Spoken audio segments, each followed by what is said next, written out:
Rồi nè, ruột vịt kìa mọi người ơi. Rồi chị vớt lên nha. Wow. Đây. Thắt bính chắc mệt lắm hả chị? Này tới 10 kg. 10 kg.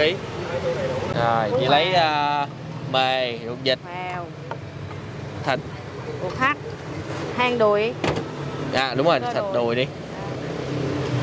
Nha.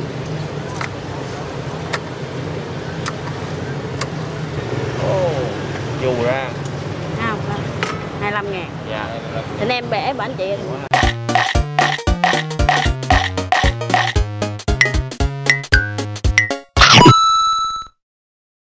Xin chào buổi sáng. Hiện tại thì Phú đang ở đường Trần Hưng Đạo. Ngay khúc này bây giờ chúng ta sẽ vòng qua để lên cầu Nguyễn Tri Phương nha mọi người. Ngày hôm nay chúng ta qua quận 8.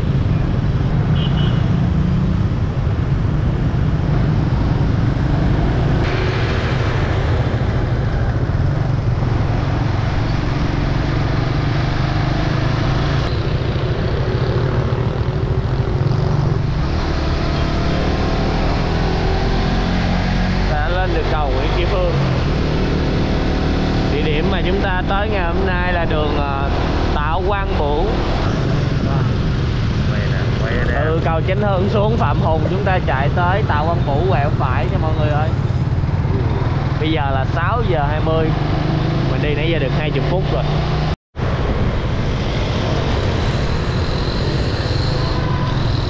Địa chỉ là 944 Tạ Quang Bửu, gần bến xe quận 8 nha mọi người. Mình phải vòng qua con lương này một tí. Đây, đây. Đúng gì?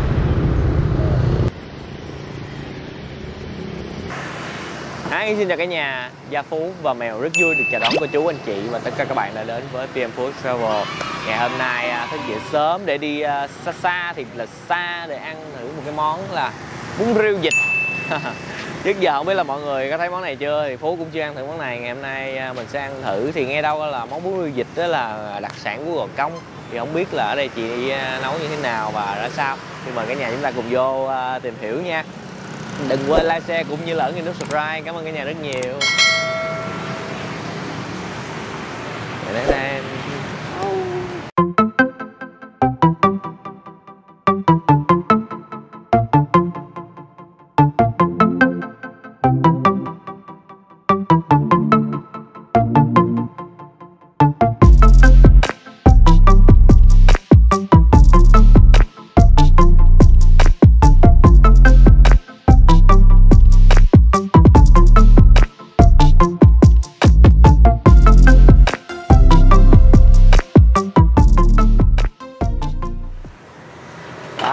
Đây là cái tủ.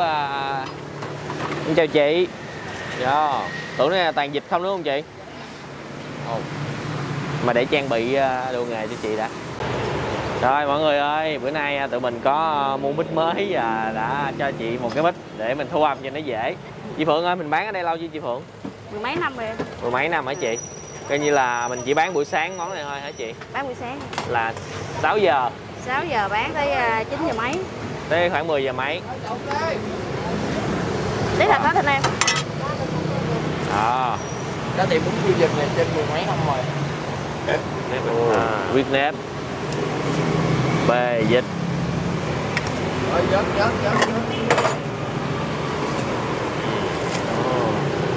Ngày trai chị có bán không chị? Bán hả? Bán hết luôn hả? Không có nghỉ ngày nào hả? Ủa cái món này của mình là chị là người ở đâu?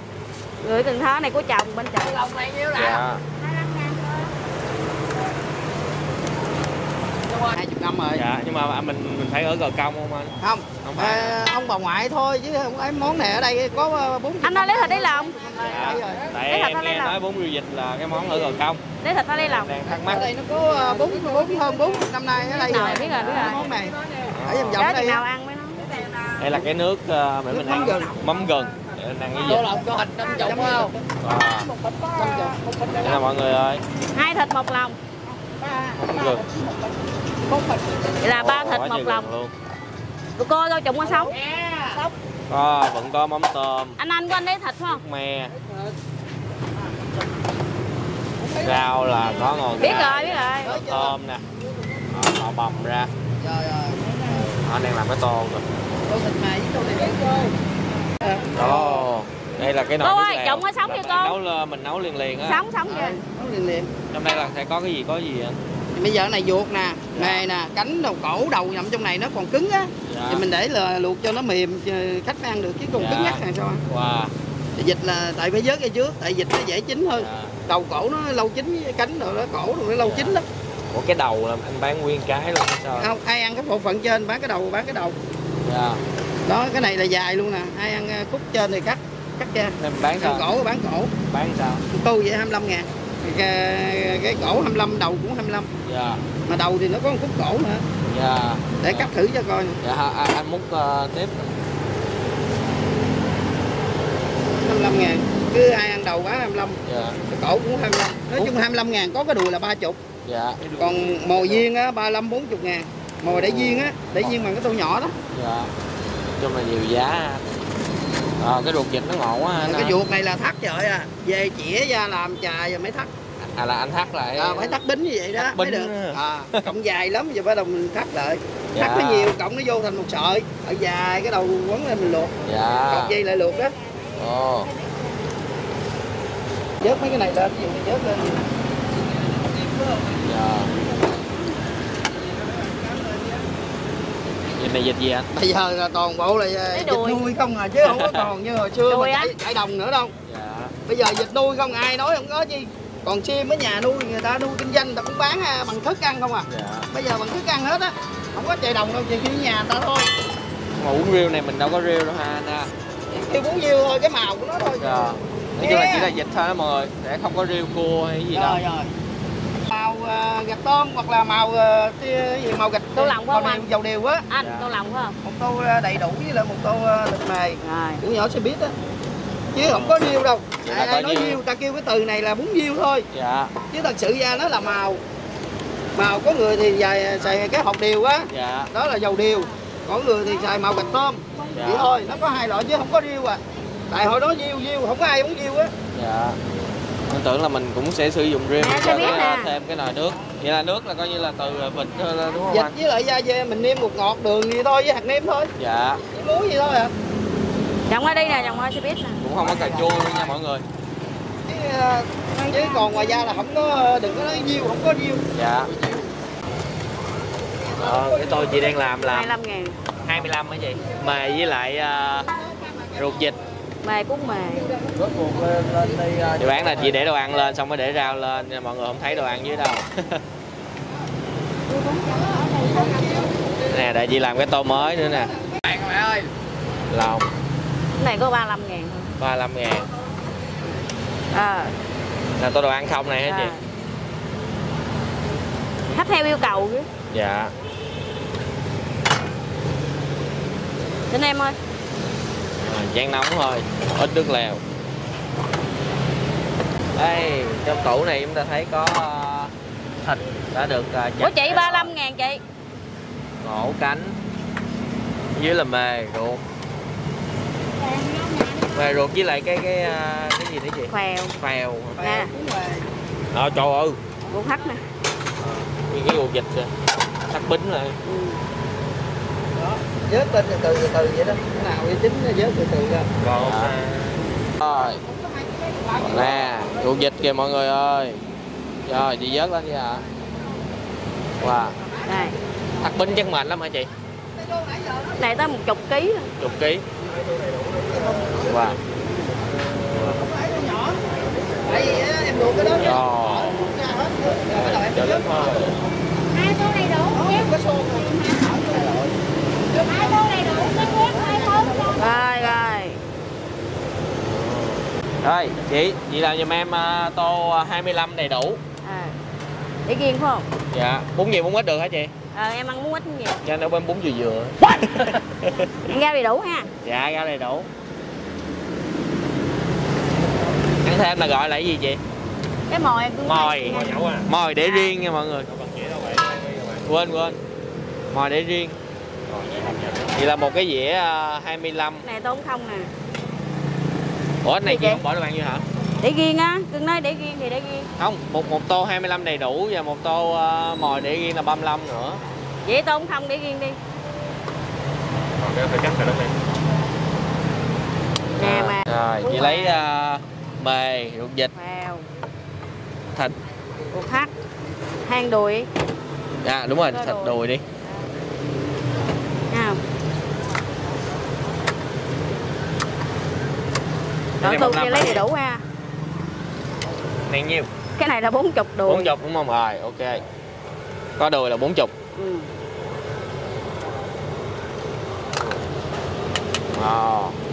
Nhiều à. 40 ha. Rồi. Vậy là tô 40 thường chị bán nhiêu rồi? Tóm thông thường chị bán có 35 ngàn à. Bình thường bán 25. Còn mồi đi riêng giống em trai đó là 35 ngàn. Em chưa hiểu lắm. Hiểu không? Em chưa hiểu lắm. Ok mọi người ơi, thì hồi nãy là cái tô 40 là mọi người có thể bỏ đồ ăn vào trong luôn, hoặc là nói chị là 40 mồi để riêng thì vẫn tính giá như vậy. Tô này có đùi là 40, nếu mà 25 ngàn, nếu mà mồi để riêng thì vẫn là 25 ngàn. Là vậy.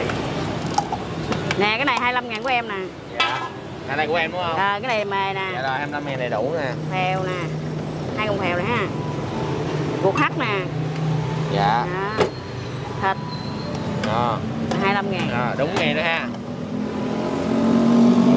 Đó. Ủa em ăn rau sống thôi chục. Dạ chục. Chục em luôn. Nhiều quá. Hồi nãy chị nghe lộn mình nên là chị làm cái tô 40, nên bây giờ có cái tô này luôn.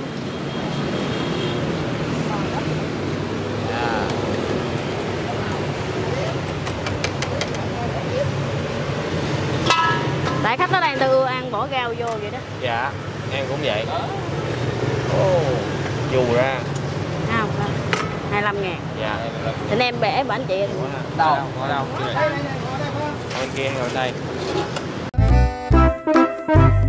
Rồi, đây là Qua nè. Phúc Hoa. Anh lấy anh mua vịt có Qua có kiểm định có kiểm định đàng hoàng mọi người. Không phải đâu. Để che cái đầu lại. Rồi, hay quá mọi người ơi, ở chỗ này có một cái cây này cái gì?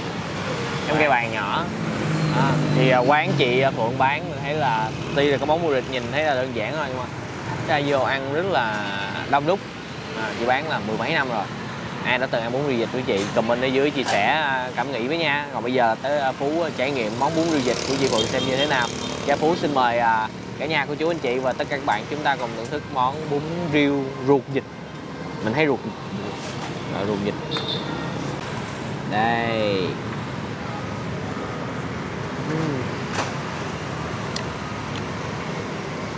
Ôi, cái vị ngọt của nó hoàn toàn không có giống những cái bún riêu mình từng ăn nha mọi người.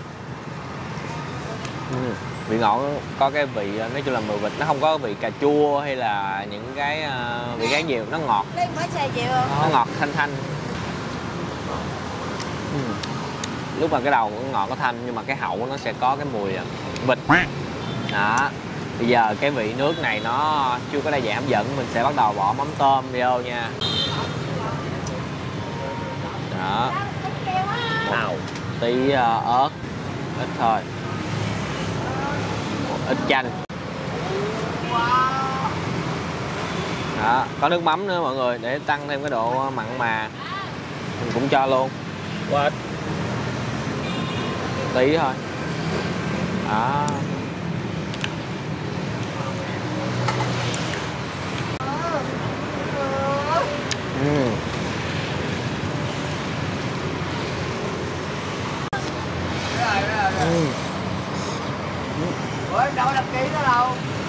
Rau thì mọi người cũng thấy rồi đó.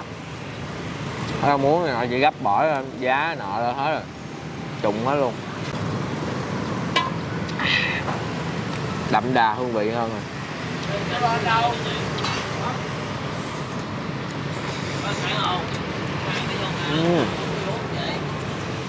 Mắm gừng bằm nhuyễn rồi nó sệt, cái gừng nó nhuyễn mà nhuyễn nhừ ở trong cái nước mắm luôn.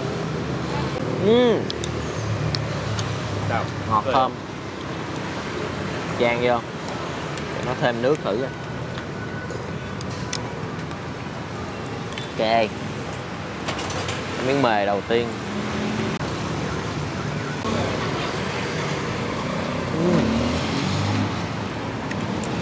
Món gừng nó ngọt nha mọi người. Ok.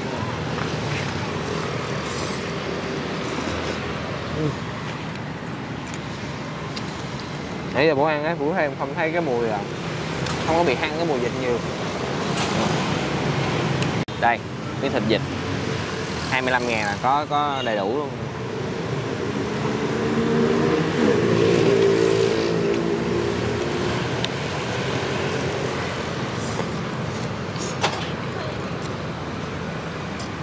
Trong món này cũng thấy đó, ăn được, vị nó lạ lạ, nó cũng không phải là khó ăn, nhưng mà có cà chua vô ăn mình nghĩ nó sẽ ngon hơn.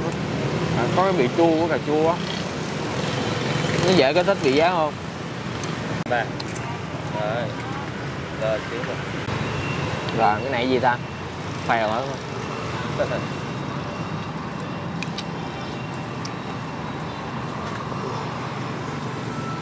Mình vịt ăn ngộ ngộ. Ui. Ui. Giòn giòn.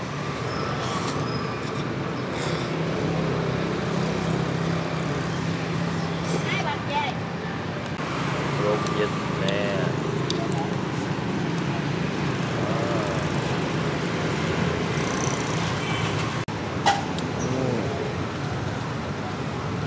Đây, ruột vịt.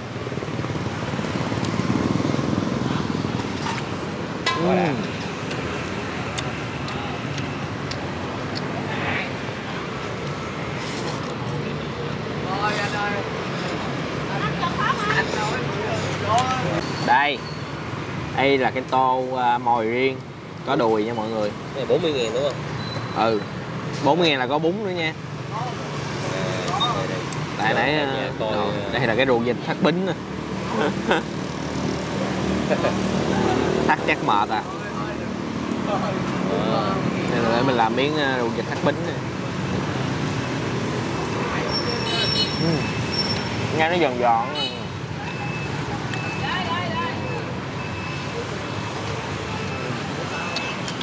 Vô luôn rồi. Trong cái ruột đó giống như là có một cái thứ dạng dinh, nó có dinh huyết nếp hay sao á, ăn nó có một chút ngậy ngậy bùi bùi. Rồi nay là trang bị mic, cái mic này với cái thêm cái mic nữa để khi quay phỏng vấn người bán cho nó dễ hơn. Mà để mua được cái này thì tụi mình phải bán 2 cái mic cũ để mua. Rồi. Chung là dạo này kinh tế hơi khó khăn mọi người ơi.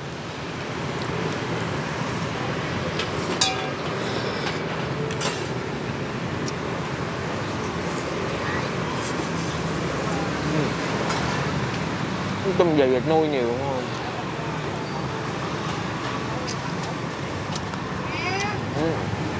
Ăn không có bị khó bị vịt.